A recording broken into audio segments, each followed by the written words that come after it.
From the 1011 Now streaming studio, this is 1011's Morning Pulse. Sponsored by Murray Roofing. Good morning. This is Craig Allison with your Morning Pulse for Tuesday, March 11th. Our first story this morning is in our crime tracker. Lincoln police are investigating a robbery at a Casey's in West Lincoln. Just before 4 a.m. yesterday, officers were called near South Folsom and West A Streets. An employee told police a man wearing a mask came into the store, grabbed 3 bottles of liquor, and then ran away.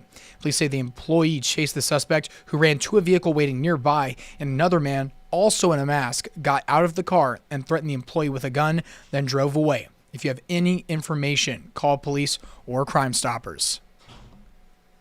Second story out of the unicameral, legislature's Appropriations Committee hearing testimony yesterday about LB 348 introduced by State Senator Jason Prokop, which would utilize $3 million from the Health and Human Services Cash Fund to support domestic violence survivors and programs. This comes after 3 women here in Nebraska died as a result of domestic violence just last month. The funding would help provide resources like shelter, transportation, and support with protection orders. If passed, LB 348 would appropriate $3 million for 2025 to 26 and an additional $3 million for 2026 to 27. Your third story, the Nebraska State Patrol says 40-year-old Cody Weber of St. Peter, Minnesota, was arrested after troopers say they found more than 250 pounds of marijuana on him.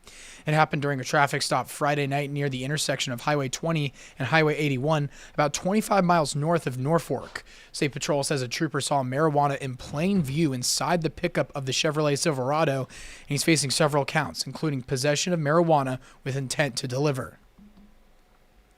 Fourth story happening today. The appeals court is expected to rule on a Grand Island murder case. 21-year-old Logan Hunt's horse is serving decades in prison for a murder in 2023 at Fauner Park. 66-year-old Todd Shearer was found shot and beaten to death in one of the horse barns. And in his appeal, Hunt's horse argues his sentence is too long and his attorney misled him.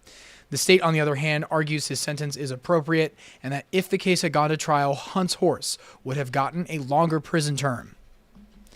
And wrapping things up with your final story, if you watched Monday's episode of The Voice, Jadyn Cree from Lincoln is officially moving on to the next round. Jadyn Cree, who is on Team Michael Bublé, had all-star mentor and Wicked star Cynthia Erivo, and Cree is moving on to the knockout round. She's also Brian Olsen's daughter, who made it all the way to the final round of The Voice on season 25. That is your Morning Pulse for this Tuesday morning, and we'll wrap things up with a look at your 7-day forecast.